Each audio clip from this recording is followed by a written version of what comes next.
Surprise பண்ணுங்க, like பண்ணுங்க, share பண்ணுங்க. ஹலோ வணக்கம் மக்களே, welcome back to my channel TN job info. இன்னைக்கு நாம என்ன பார்க்க போறோம் அப்படின்னா, கிராம உதவியாளர் வேலைக்கு எக்ஸாம் நடந்திருக்கு 16/9/2025 அன்னைக்கு.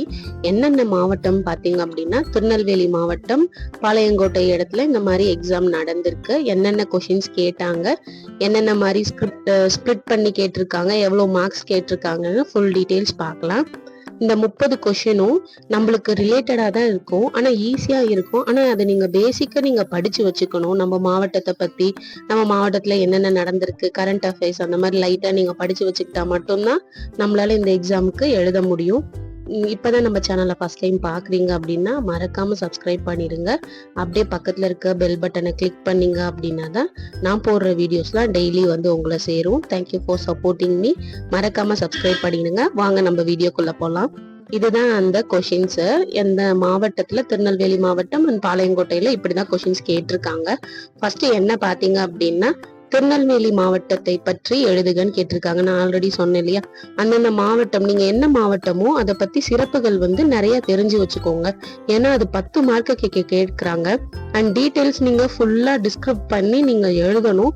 வித்தவுட் ஸ்பெல்லிங் மிஸ்டேக்ஸ் இல்லாம நீட்டா நீங்க பிரசன்ட் பண்ணா மட்டும்தான் மார்க்ஸ் கொடுப்பாங்க.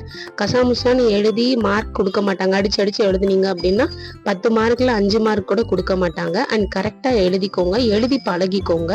ஒரு தடவை நீங்க எக்ஸாமுக்கு முன்னாடி பப்ளிக் எக்ஸாம்லாம் நம்ம எழுதிருப்போம் இல்லையா, எழுதி பார்த்து ட்ரை பண்ணிருப்போம். அந்த மாதிரி உங்களுக்கு என்ன தெரியுதோ உங்க மாவட்டத்தை பத்தி ChatGPT-ல கேளுங்க, இல்லைன்னா கூகுள்ல சர்ச் பண்ணி நீங்க வந்து இந்த மாதிரி ரெஃபரன்ஸ் எடுத்து வச்சுக்கோங்க. அடுத்த கொஸ்டின்ஸ் பாத்தீங்க அப்படின்னா, உங்களுடன் ஸ்டாலின் திட்டத்தை பத்தி கேட்டிருக்காங்க. ஒரு தாலுகா வயசும் இந்த மாதிரி திட்டம் வந்து இந்த மனு வந்து எழுதி வாங்கிக்குவாங்க. அந்த இதுல நீங்க போயிருந்திருப்பீங்க.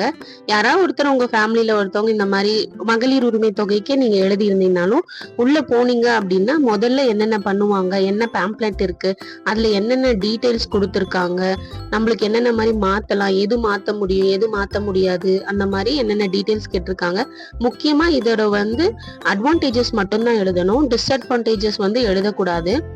உடனே இதுக்கு தீர்வு தருவாங்களான்னு கேட்டா கண்டிப்பா பண்ணுவாங்க. 2-3 மாசத்துல இந்த நம்மளோட கோரிக்கைகளை நிறைவேற்றுவாங்க.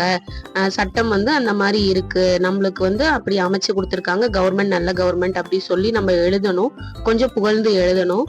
கரெக்டா உங்களுக்கு என்ன தெரியுதோ அதை மட்டும் எழுதுங்க. தேவையில்லாம வளவலன்னு எழுதிக்காதீங்க. அடுத்தது இந்த உங்களுடன் ஸ்டாலின் திட்டத்தை பத்தி ஏதோ பேராகிராஃப் கொடுத்திருப்பாங்க, ஒரு பக்கத்துக்கு பேராகிராஃப் கொடுத்திருப்பாங்க. நீங்க ஆல்ரெடி அதை வந்து நிறைய இடத்துல கேட்டு இல்ல நியூஸ்லயோ கேட்டு தெரிஞ்சு வச்சிருப்பீங்க. அதுக்கு ரிலேட்டடா ஒரு 5 கொஸ்டின்ஸ் கேட்டிருப்பாங்க. ஒரு கொஸ்டின்ஸ்க்கு 2 மார்க்ஸ். அப்ப 5 × 2 10 மார்க்ஸ். இதுல மேல இருக்க கொஸ்டினுக்கு 10 மார்க்ஸ், இது 10 மார்க்ஸ். மொத்தம் 20 மார்க்ஸுக்கு நம்ம எழுதுறோம்.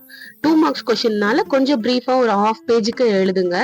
அதுலயே அந்த பேராகிராஃப்லயே ஆன்சர் இருக்கும். என்ன ஆன்சரோ அதை மார்க் பண்ணி அதுக்கு என்ன ரிலேட்டடா இருக்கோ அந்த மாதிரிதான் நீங்க எழுதணும். மாத்தி எழுதிடாதீங்க. அடுத்த கொஸ்டின் பாத்தீங்க அப்படின்னா 5 மார்க்ஸ். இதுவும் அதான் 5 மார்க்ஸ். 5 கொஸ்டின் 2 மார்க்ஸுக்கு மொத்தம் 10 மார்க்ஸ் கொடுத்திருக்காங்க. என்னென்ன கேட்டிருக்காங்க அப்படின்னா, விஏஓவின் பணிகள் குறித்து எழுதுகன்னு கேட்டிருக்காங்க. விஏஓ என்னென்ன பண்ணுவாங்க, ஜென்ரலா நீங்க இந்த மாதிரி படிச்சு வச்சுக்கோங்க.